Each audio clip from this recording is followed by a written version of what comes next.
The following program is brought to you by TZ Productions, celebrating KPTS's nearly 50 years of community support in South Central Kansas. Great starts here on KPTS.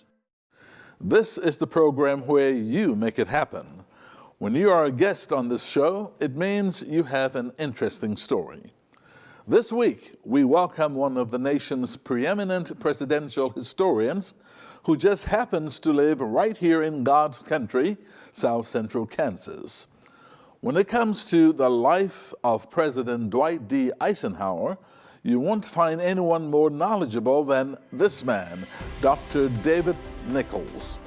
Dr. Nichols has made a career out of liking Ike and studying him from all angles. But history wasn't always Nichols' passion. It used to be music. This Winfield native earned his master's in music from Northwestern University in 1964 and became a high school and college orchestra instructor. But then, while witnessing the tumultuous events of the 1960s, Nichols became curious about the origins and context of what was happening around him. So he decided to become a student once again, this time studying history. He went on to earn his PhD from William and Mary in 1975 after obtaining a second master's degree in history. Sometime later, he returned to Winfield to teach at Southwestern College, eventually retiring as Vice President of Academic Affairs in 2003. Since then, Dr. Nichols has written 3 books about Eisenhower, including this one that just came out. And in recent years, he has become one of the world's most respected experts on the presidency of Dwight D. Eisenhower. We have a lot to talk about, so sit back and enjoy the ride as we go one-on-one with Dr. David Nichols right now.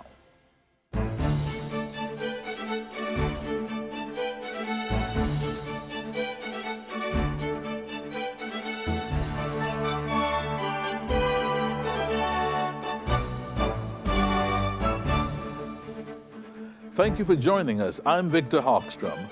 It's a delight to welcome Dr. David Nichols to the program. Welcome, sir. Thank you, Victor.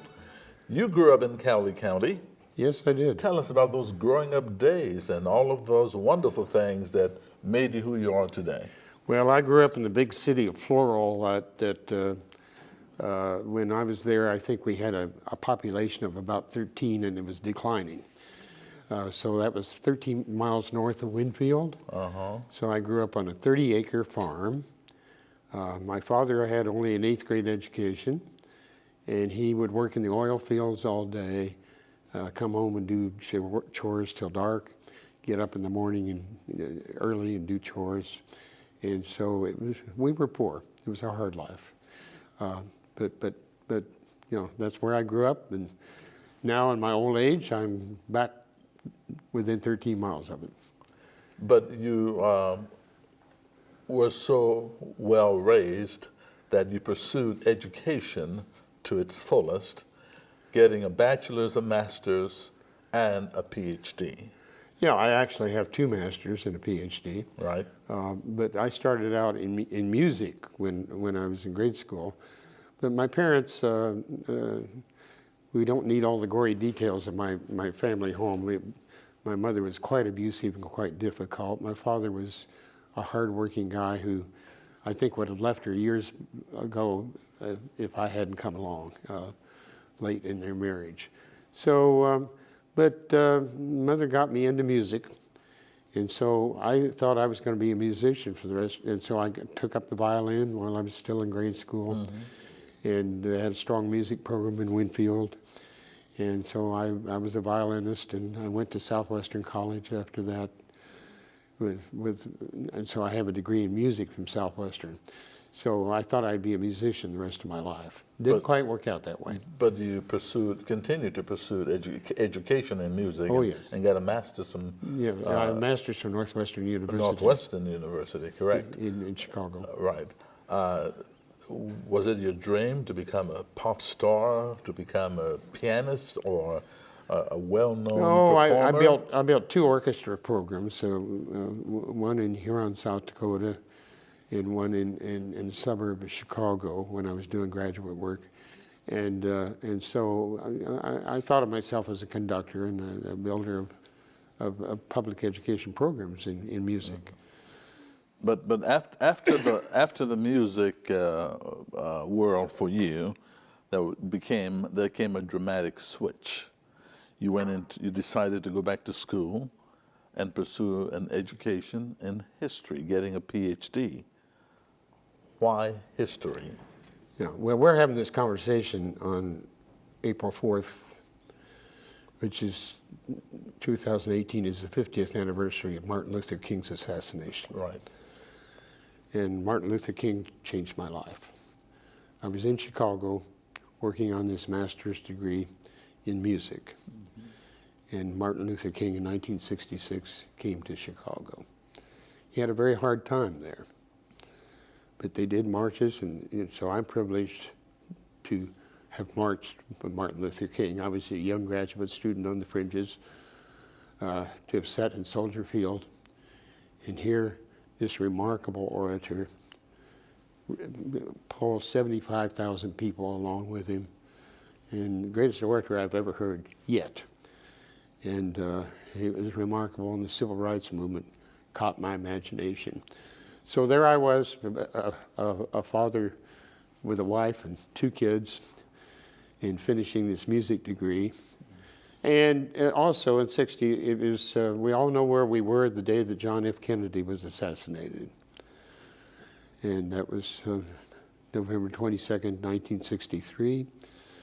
And I was in the library in Evanston, Illinois, where I was working on my master's. So I got caught up in all this stuff in the 60s, all this extraordinary activity in the 60s, and it changed my life. And I still remember going back Northwestern University, where I got my music degree, and went in to see the chair of the history department and said, I'd like to go back to school, but now I'd like to do it in history or political science. And he said, Mr. Nichols, I'm sorry, but you don't have the background to share with your colleagues, and you'd have to be a special student, and we don't take special students. So I swallowed my pride and went shopping for somebody that would take me. And it was Roosevelt University, a downtown university in Chicago, that they let me in on probation.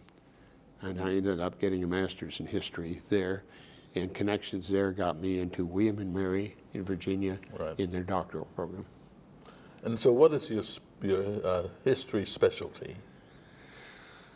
Well, my dissertation was on Lincoln's Indian policies, which was published now 40 years ago. And strangely enough, it's still definitive on Indian policies during the Civil War. But I didn't really find my specialty until a few years ago. So, meaning what? Well, I started writing about Dwight Eisenhower in my mid-60s. But that's a very long story. I taught for a number of years. I taught history and humanities, interdisciplinary stuff in a college in South Dakota. And after going through a divorce in 1978, I came back to Southwestern College. I'm a graduate of Southwestern in music. Right. Okay. Bachelor's. Yeah, right. But came back to Southwestern and had gotten reacquainted with the girl I grew up with, and we wanted to get married, and my children are with their mother in Texas, and that's a long story. But anyway, I was in South Dakota, and I came back and had always talked to Southwestern about if you have an opening that would fit me sometime, I'd be interested to come back to Southwestern College. Well, as it turned out, they had a hard time getting anyone to teach economics. Little colleges do. And I said, oh, I can teach economics. And so I talked my way into that job. I was not qualified for it, Obviously. to be honest. I was not. I can understand I had a that. PhD in history, not in economics. And master's in music. Yeah, you figured that out. And so I worked as hard as I did on my PhD to prepare for that teaching. I learned that when you're a couple of steps ahead of the students. Sometimes you do the best teaching you ever had. Uh-huh. So I can spout Keynesian economics, and I can just do, all that stuff now because I learned a bunch. And they eventually made me head of the business program, which again, I was not qualified to do. But I ended up being head of the business program. And my joke was at Southwestern, every time I tried to leave, they gave me a new job. And so in 1985, they appointed me chief fundraiser, head of the institutional advancement program. And in 1992, asked me to become the academic dean, the vice president for academic affairs, which I did until I retired in 2003. They must have loved you there. Well, yeah, and I love the place. It's a great college. So then you moved on into deeper into history, but it was Eisenhower, Ike. That's right. Well, I learned, I had my PhD in history, and what everybody was telling everybody, including what I was taught, that Dwight Eisenhower wasn't much of a president. He was rated very lowly. I think in one of the first big surveys of historians rating Eisenhower, they rated him about 26th. He was not rated highly. He was treated very much by East Coast liberal historians who never forgave Ike for defeating Adlai Stevenson from the 19th. And this was 26 out of what? Oh, about 34 at that time. Presidents. I forget what date that survey came out, but I'll give you an updated one later if you're interested. But they treated Ike as this doddering old man, this old war hero, who'd rather play golf than be a serious president, who was not strong on civil rights and not strong on Joe McCarthy.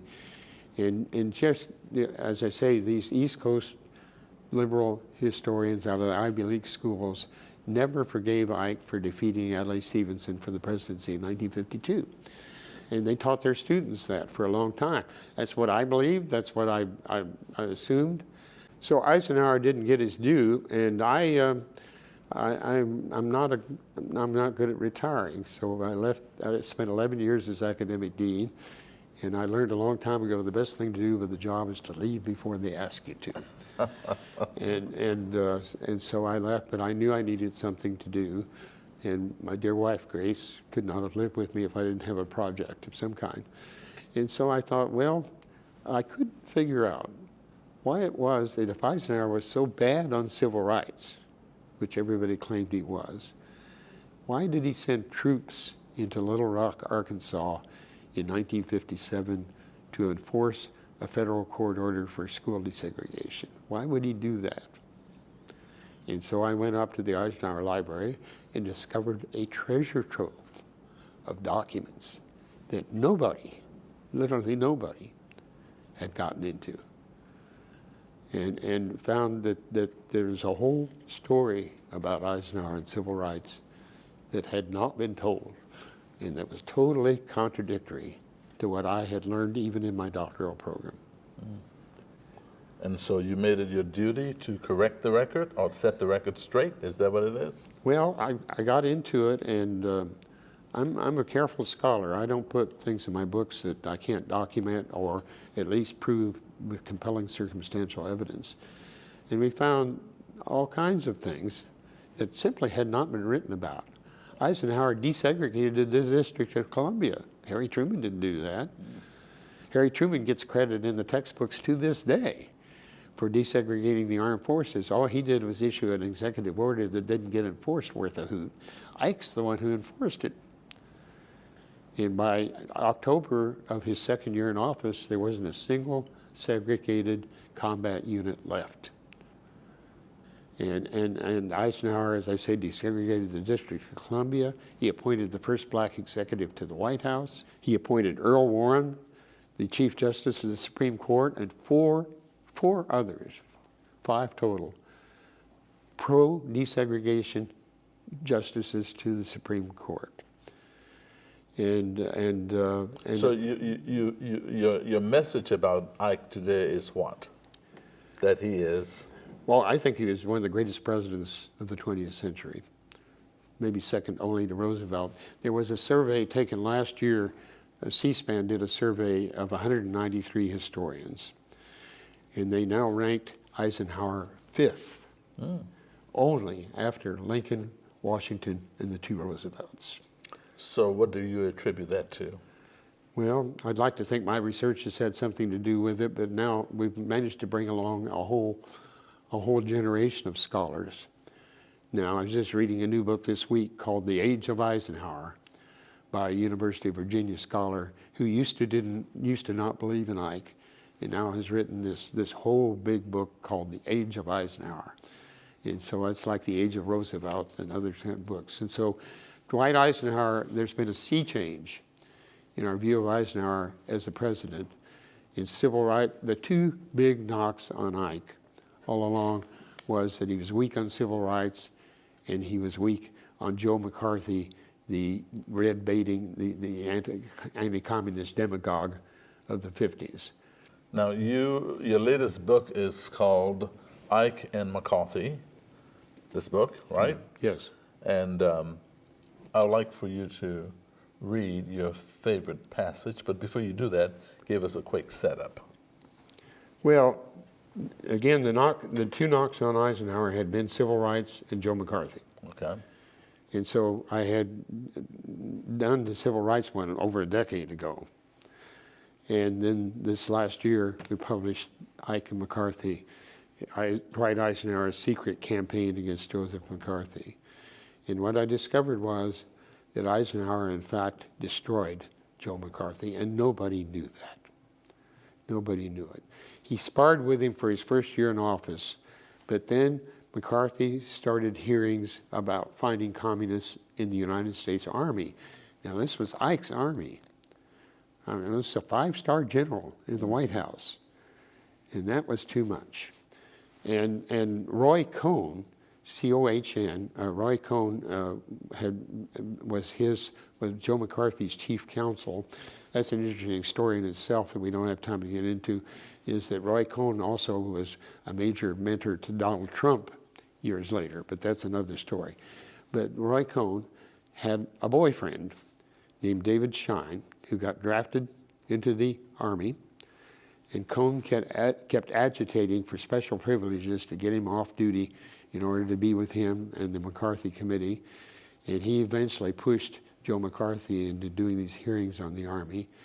And the hearings on the Army went on for months, and Eisenhower and his team finally got all this information on this really lover's scandal about Roy Cohn and David Shine, and the privileges sought for David Shine in the Army. And eventually they engineered producing a report that ostensibly was released by the Army only, but in fact was engineered by the White House and by another Kansan, Fred Seaton, who eventually became the Secretary of the Interior. Eisenhower appointed him as Assistant Secretary of Defense, and Seaton produced that report. That report led to a firestorm of publicity, and it led to hearings. And you're much too young to remember the Army McCarthy hearings, but your parents would have known about it. They were televised for 2 months. This is in the days when there wasn't much on TV. 2 months of hearings on the privileges sought for G. David Shine. And those hearings exposed Joe McCarthy as the bully he was, and destroyed him. Eventually, the Senate of the United States in December of '54 censured him, but it was already over. He had been destroyed by the hearings. All right, so And so Dwight Eisenhower did that. All right. So let's hear you read that favorite passage briefly. I will move this out of your way. Well, this is a passage near the end of the book. Okay. And in June 1955, this is after McCarthy. McCarthy only died 2 years later at the age of 48. And so this was after McCarthy had been censured the previous December. And Eisenhower discussed McCarthy, and McCarthy was trying to agitate against some foreign policy stuff. And Ike boasted that he'd know more about Europe in 5 minutes than McCarthy could in 15 years. And then Ike repeated to the legislative leaders the joke that was making the rounds in Washington. He said, quote, "It's no longer McCarthyism, it's McCarthy-wasm." And that's a great phrase. Right. I'm sure it had that big, broad Eisenhower smile when he delivered that. So tell us about, Dr. Nichols, tell us about Ike's philosophy as President of the United States. Well, that's an interesting problem because, you know, we want presidents to use what we call the bully pulpit. That's what Teddy Roosevelt called it. And we kind of judge presidents by what they say. Eisenhower was a man of deeds, not a man of words, although he said a lot more than he gets credit for. But nevertheless, he was a man of deeds. Not, you know. So with Joe McCarthy, for instance, he would not even mention Joe McCarthy's name in public. He said, if I give him attention, it'll just build him up. I'm not going to give him any presidential attention. So people thought he was just, you know, not taking on McCarthy like he should. Right. But in fact, behind the scenes, he engineered the operation that destroyed McCarthy. Similarly, in civil rights, when the Brown decision was reached on May 17, 1954, the decision to outlaw segregation in public schools, Eisenhower simply said, the Supreme Court has spoken, and I am sworn to uphold the Constitution, and I will obey. That's all he said. No great moral sermons on the evils of segregation. But I point out he sent troops into Little Rock, Arkansas to enforce a court order. He refused to appoint segregationists to federal courts. He appointed Earl Warren and 4 other Supreme Court justices. So, you know, they say birds of a feather flock together. So, do you have any commonality in in Ike's philosophy compared to yours? Well, yes, because you know, it's back to Martin Luther King in the 1960s. That changed my life. We adopted an African-American daughter that my first wife and I adopted a daughter that December, newborn child, who we named for Yolanda King, Martin Luther King's daughter. So, no, the whole civil rights thing, that's why when I went to Abilene, that I investigated civil rights right away, because that had become the passion of my life. Why is that? When others did not really exhibit such passion. Oh, it's hard to examine. You know, this Kansas farm boy, he went to Chicago. Right. And I had classes at Roosevelt University that were half black folks, quite often. And so it was a whole dramatic new experience. And so, I can't explain that altogether. Did Chicago make a difference for you living there and exposing? Oh, yes. You know, that urban experience was, Right. and particularly King being there. And so that informed, so, you know, you leap from that to 2003 when I started doing research on Eisenhower and civil rights. So Eisenhower was convenient in Abilene, but civil rights was still the passion that I had, and I still do. I think we're in trouble at the moment, but Right. we probably don't want to go So there. you feel that Eisenhower was very special? Oh, yes. How special? Oh, I just think he was one of the great presidents of the era. He was not a saint.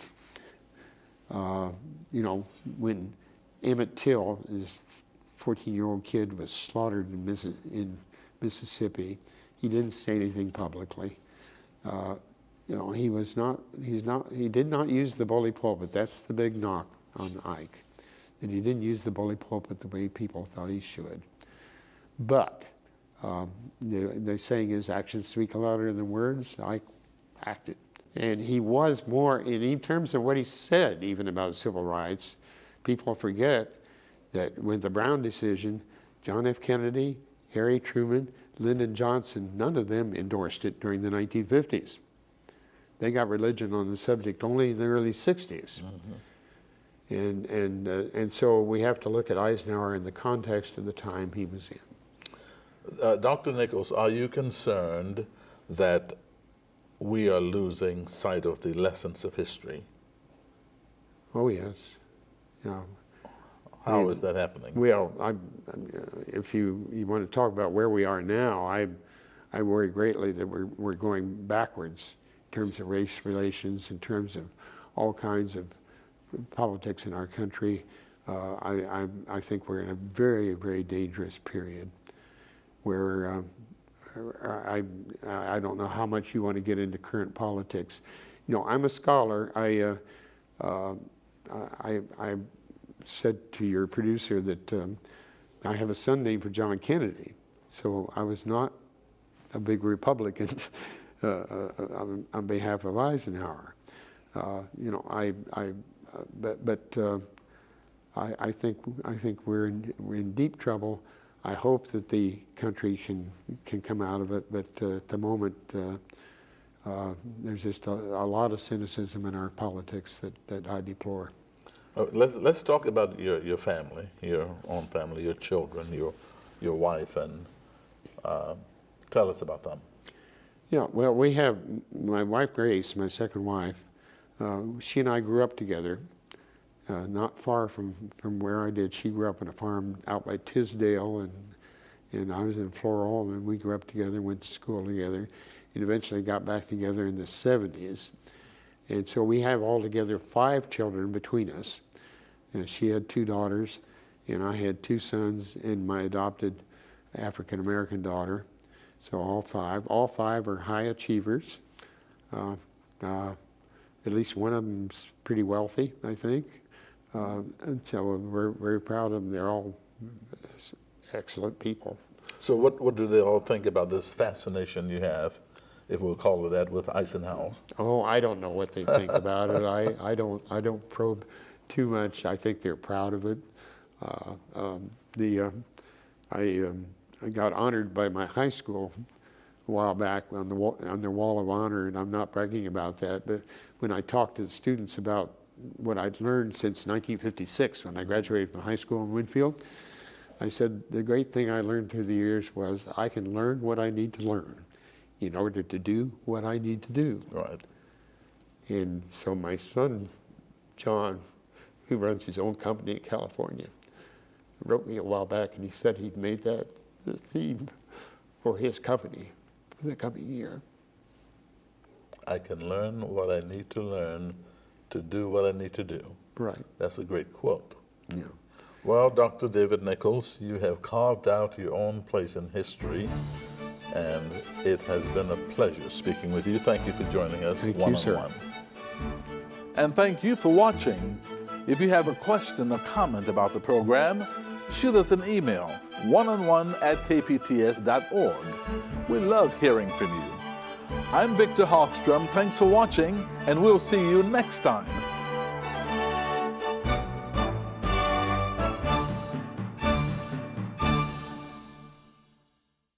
The preceding program was brought to you by TZ Productions, supporting KPTS and the communities it serves in South Central Kansas. Great starts here on KPTS.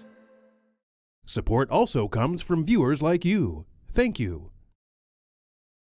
Call KPTS to receive a DVD copy of this program for a $40 donation. You can also send a check or money order along with the program name, date, and time to the address on your screen.